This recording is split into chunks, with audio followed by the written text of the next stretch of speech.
पहले मैं India net 24 संपादक महोदय और आपकी पूरी टीम को मैं बहुत धन्यवाद करता हूँ, बधाई देता हूँ। जो आप होमगार्डों के साथ जो अन्याय हो रहा है हमारे होमगार्ड अधिकारियों के द्वारा, वो मैं कड़े शब्दों में निंदा करता हूँ और जिन शब्दों में निंदा की जाए वो कम है। आज हमारे माननीय उच्च न्यायालय इलाहाबाद से मैं इसको 2015 से रोका रखा हूँ और इस बात पे ये भर्ती रुकी है कि इनका जो है शासनादेश 100% का लिखित रूप में सरकार को विभाग जारी करके दे दे, भर्ती करें और मैं प्रदेश की कार्यकारिणी उनका धन्यवाद दे दूं। यदि शासनादेश जारी नहीं करेंगे तो मैं इस सब जो रुकी है इसका रिकॉर्ड सहित मैं मुख्यमंत्री को अवगत कराऊंगा और ये विभागीय अधिकारी सरासर झूठ बोल के और माननीय मुख्यमंत्री को विश्वास ले लेते हैं। लेकिन मुख्यमंत्री के साथ जब इनके हाथ में विभाग है, इनको इनसे झूठ बोल के अपने मुखिया से झूठ बोल करके मुख्यमंत्री जैसे साधुवाद और ईमानदार माननीय मुख्यमंत्री उनको विश्वास नहीं के इनके साथ विश्वासघात अधिकारीगण कर रहे हैं होमगार्ड के। ये भर्ती किसी कीमत पर हम होने नहीं देंगे जब तक 100% का शासनादेश सरकार की तरफ से जारी होगा।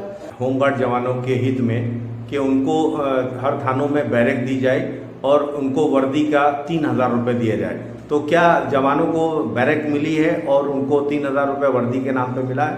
देखिए, जैसे मैं कहते चला रहा हूँ, आज शुरू से आपको बराबर बयान देते चला रहा हूँ और आप ही के चैनल पर मैंने बोला भी था कि हमारे जवान प्रदेश से जो ड्यूटी आते हैं जिलेवार, वो दूर दराज से आते हैं और वो इतना थकावट आ जाती है, फिर वो रात ड्यूटी करते हैं और ड्यूटी करके जब चलते तो एकाएक इधर तो हमारे अधिकारीगण उसको इतना कदम कदम पर शोषण कर रहे हैं, उस अफसोस में और उस नींद में उनको ये नहीं मालूम होता है रोड पे मैं घर में हूँ या रोड पे चल रहा हूँ। एकाएक तमाम एक्सीडेंट हो चुके हैं जिसपे सरकार इनकी कोई कीमत नहीं आती है, सिर्फ 5 लाख रुपए की आती है।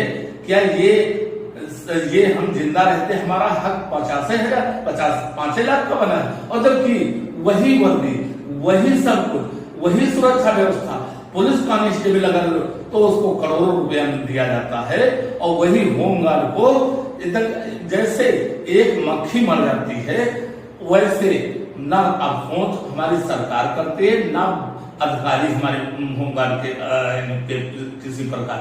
तो जब ज्यादा हमने लिखा पढ़ी किया और आपके चैनलों के माध्यम से सरकार तक आवाज पहुंची तो बैरिक का प्रदेश में हर थाने पर बैरिक बने के आराम के लिए ताकि दुर्घटनाएं कम हो और आके अपना आराम करें, ड्यूटी से छूटे। और साथ में वर्दी का किया 3,000 रुपया किया, जो ये इनके अकाउंट में पहले पैसा अधिकारी को जाता था तो ये अपने मनमानी करके सस्ती से सस्ती वर्दी खरीद के वो भी थोड़े लोगों का दे देते थे और रजिस्टर पर मेंटेन कर लेते थे कि पूरा किट दिया गया है वर्दी का, ये ऐसा कुछ नहीं, कभी नहीं, बाकी पैसा ये लोग पी जाते थे। वही काम जब अकाउंट में भेजने के होमगार्ड के पैसा सीधा भेजा जाए, अपने हिसाब से वर्दी लेंगे, अपने हिसाब से सिलाएंगे, तो आज उसमें कंपनियों में कुछ कंपनी तो बिल्कुल नहीं मिला है, कुछ थोड़े लोगों को मिला है, तो मात्र 10-20 जवानों को देके और दिखा दे कि पूरे जवानों का ये उनके खाते में पैसा चला गया। तब जो आप इस तरह का ये इल्जाम लगा रहे हैं तो ये क्या इसका कोई साक्ष्य है? बिल्कुल वो महिलाएं साक्ष्य हैं जिनके साथ ऐसा हुआ है, वो महिलाएं हैं, वो बयान दे सकती है, कह सकती हैं।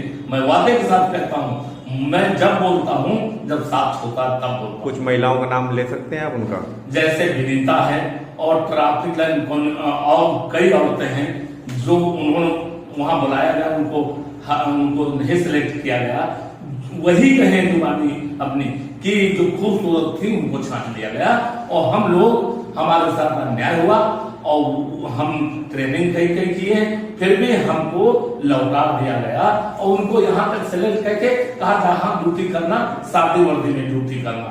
एक और जानकारी 2020 से मैं बराबर 13 राइफल जो वाराणसी से लेके गोरखपुर से लेके मिर्जापुर, प्रतापगढ़ और प्रतापगढ़ से लेके लखनऊ से लेके कानपुर से लेके जालौन, इनमें कुल 13 राइफल सरकारी 3 और जब राइफल है तो राउंड उनके साथ भारी मात्रा में गए होंगे। ये पिछला रिकॉर्ड है हमारे विभाग के पीएससी और पुलिस के सप्लाई में कारतूसों की। 13 राइफलें गायब हैं, इसका कोई आंकड़े हैं आपके पास? आंकड़े हैं, ये देखिए पेपर निकला है 11 अगस्त को निकला है। जब इस पर सत्यापन हुआ और जांच टीम बैठा ली गई तो 8 राइफल स्वीकार किए कि गायब हैं। उसके तुरंत बाद यानी दिन, ये जिस दिन स्वीकार किए हैं उस दिन बृहस्पतिवार दिन था और 11 तारीख थी। ठीक उसके दूसरे दिन यानी 12 तारीख शुक्रवार दिन इन्होंने स्वीकार किया कि 6 राइफलें मिली हैं और 2 राइफलें। तो आप सोचने वाली बात है 2002 से राइफलें गायब हैं और इसकी बीच में इनकी जांच होती रहती है, कितने असल है, कितने हमारे बचे हैं, कितने कहाँ हैं। ये कभी अच्छा लूट खसोट के अलावा ये आपकी सरकारी शास्त्रागार में इन्होंने जाके उसका सत्यापन नहीं किया। बड़े अधिकारी सिर्फ मशगूल रहते हैं। लेकिन इन्होंने स्वीकार किया है कि 8 राइफलें जो हैं उत्तर प्रदेश से गायब हुई हैं, 13 नहीं। उसके पहले 6 राइफलें जो हैं वो बरामद हुई। हम आपसे कहते हैं आप शास्त्रागार चले जाइए और वहां से इंचार्ज से रजिस्टर निकलवाइए। जितनी राइफलें चली हैं लाल निशान से उसमें सम लगा है कि ये फला नंबर की राइफल गायब है। आप जा सकते हैं। आज 26-27 अगस्त हो चुकी है, कोई अभी इस पे एरियल पर जवाब नहीं दे रहे हैं। ये सब होते हुए प्रदेश में देखिए पूरा पैसा बढ़ गया और वो भी जब पैसा था बजट का तो खंडों में देने की क्या जरूरत थी, इस पे आप विचार कर सकते हैं। ऊंचे स्तर पर दोहन हुआ है और ये अधिकारी करोड़पति इसी में बन गए। 2020 में हेडक्वार्टर उत्तर प्रदेश लखनऊ में 5% लेके जवानों को एक मुफ्त राशि दे दिए और जो 5% थी वही का ड्यूटी करने वाला जवान मुख्यालय उसको नहीं मिला। आज पर है तो के जैसे वो सत्यापन करा लिए थे मुख्यालय का, ऐसे उन्हीं अधिकारियों से लखनऊ का भी सत्यापन करा लेते तो समय से वजन मिल जाता। ये एरियल का पैसा हमारे खत्म। एक तरफ माननीय उच्च न्यायालय सर्वोच्च न्यायालय के आदेश की मजाक बना दिए हैं। कहीं उच्च न्यायालय और सर्वोच्च न्यायालय नहीं कहा कि इनको जांच करके दिया जाए। 8 सप्ताह में इनको पुलिस का बढ़ा हुआ वेतन और वो पैसा जो बढ़ता है बन के उसी के मुताबिक एरियल होमगार्ड के उत्तर प्रदेश के समस्त जवानों को दिया जाए और अवगत कराया जाए। आज इन्होंने 2 साल और लेट कर दिया। 19, 20, 21 लग गया। एक हिसाब 2.5 साल हो रहा है, होने वाला है। 2.5 साल हो चुका, ऊपर हो चुका। तो ये लेट इंटरेस्ट भी तक इनको देना होगा। यदि अब नहीं दे रहे तो मैं इस पे सीधा कानून की चौखट पर जाएंगे, जहां से आसान ही विश्वास है और जो जिम्मेदार अधिकारी हैं उनको पनिशमेंट मिलना चाहिए और हमारे जवानों का जो एरिया बना है और जो लेट है वो लेट इंटरेस्ट लगा देना होगा।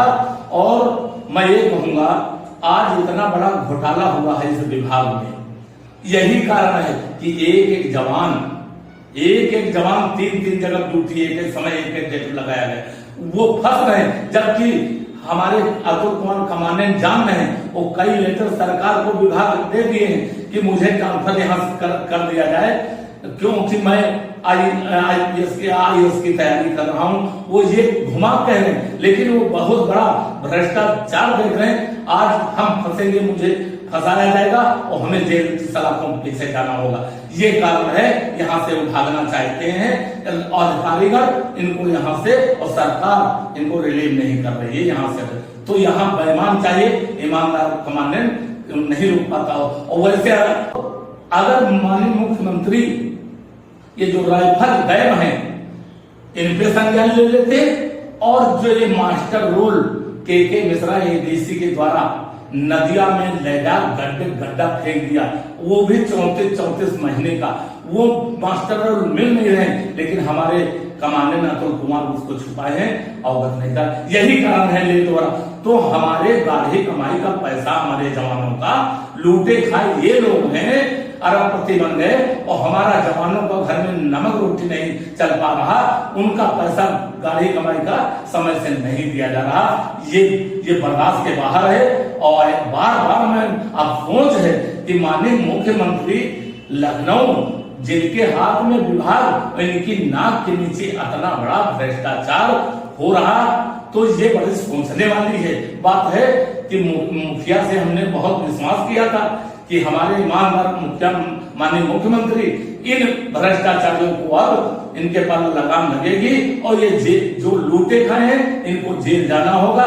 सबसे पहले यदि इनकी संपत्ति की जांच कर ली जाए और उस पे इनसे जवाब दे दिया जाए, तो ये भ्रष्टाचार में तुरंत पकड़। मुकेश द्विवेदी का अभी तक मैं देखिए आपके चैनलों के माध्यम से सरकार और डिपार्टमेंट होमगार्ड सभी अवगत हो चुके हैं।